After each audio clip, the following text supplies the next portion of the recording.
couldn't be prouder to be in a Senate district that has outstanding folks with Sarah Anderson, Paul Anderson now running. That's the good news about Terry Bonnoff running, is she's going to lose this, replace her.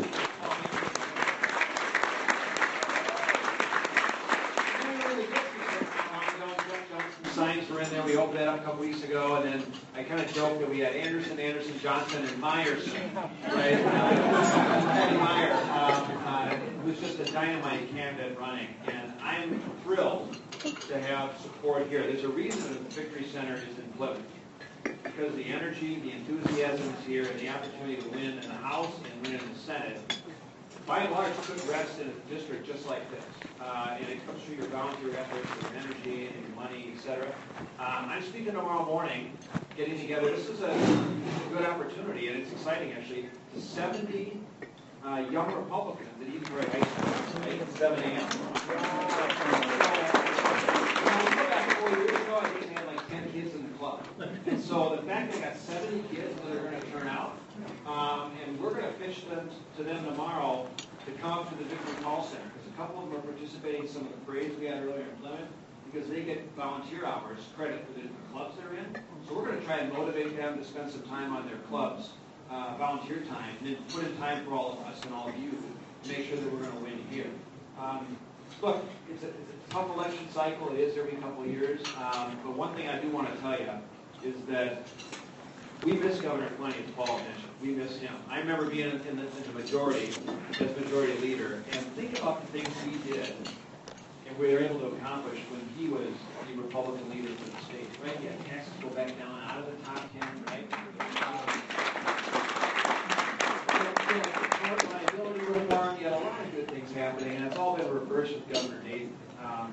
He's here to give his time and energy tonight for the cause to help Paul and some of his former employees, I guess you could say. I did want to mention, and for those of you who haven't been on the silent auction tonight, there is one of these Tim Plenty books over there. I was actually going to donate a whole box to silent auction, but the auctioneer said that they had to have some value.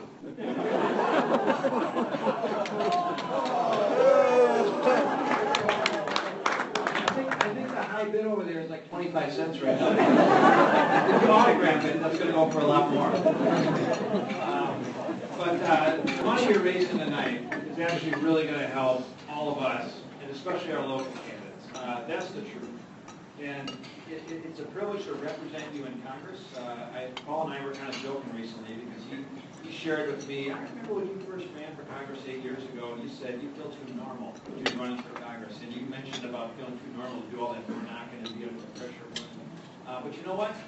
We need normal people and thoughtful people that are willing to stand up for the values that we all believe in and fight for those values. Sometimes that can get really tough. It's a strain on the family. I know my wife, Kelly, she turns off the television during this time of year. It can get a little stressful, right, with all those negative ads.